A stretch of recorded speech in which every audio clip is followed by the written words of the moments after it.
नमस्कार, आवाज इंडिया में आप सभी का स्वागत है। मैं हूं सीमा।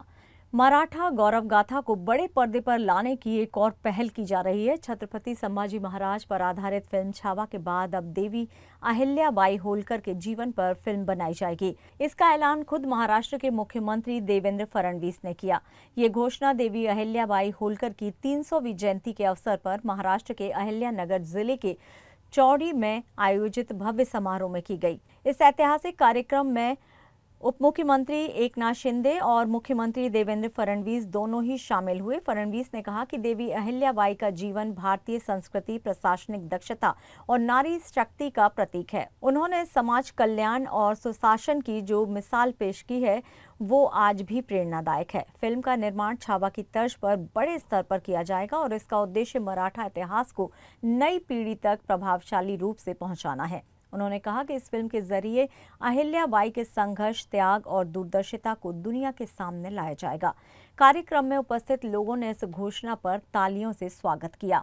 चौड़ी में पूरे दिन ऐतिहासिक झांकियां, सांस्कृतिक प्रस्तुतियां और श्रद्धांजलि समारोह आयोजित हुए।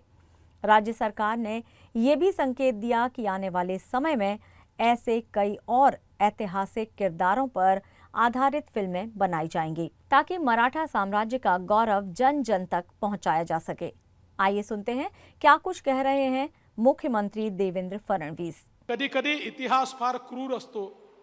छत्रपती संभाजी महाराजांचा इतिहास हा जनसामान्यांपर्यंत पोहोचण्याकरता दुर्दैवाने चित्रपटाची निर्मिती झाली आणि छावा चित्रपटानंतर आजच्या पिढीला तो दैदिप्यमान इतिहास काला आधी माहिती होता, पण तो जनसामान्यांपर्यंत पोहोचण्यात कुठेतरी आपण अपयशी झालो होतो।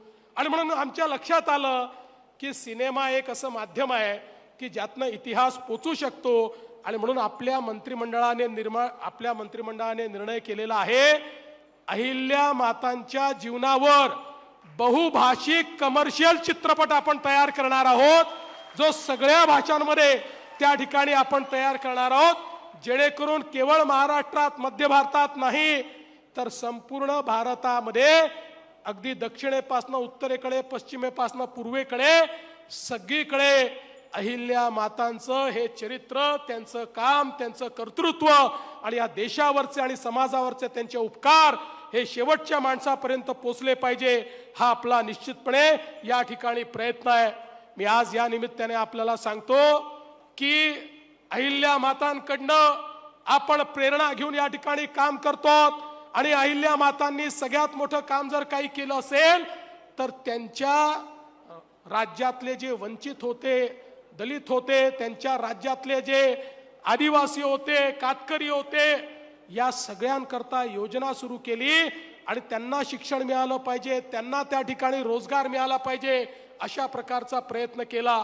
आणि म्हणून मी आपल्याला एवढंच आश्वस्त करतो की ज्या प्रकारे वंचितांकरता अहिल्या मातांनी राज्य चालवलं, आम्ही देखील हे युतीचं सरकार अशाच प्रकारे वंचितांकरता या ठिकाणी चालवू आणि त्याकरता आम्ही आमच्या जीवनाचा एक एक क्षण घालवू, ही प्रतिज्ञा आज अहिल्या मातेच्या वतीनं समोर आम्ही सगळे या ठिकाणी करतो। आणि आपण या कार्यक्रमाकरता या ठिकाणी आम्हाला निमंत्रित केलं, पुन्हा एकदा अहिल्या मातांच्या चरणी दर्शन घेण्याची संधी दिली, त्याबद्दल आपले आभार मानतो आणि माझं बोलणं संपवतो। धन्यवाद। जय हिंद, जय महाराष्ट्र, येळकोट येळकोट।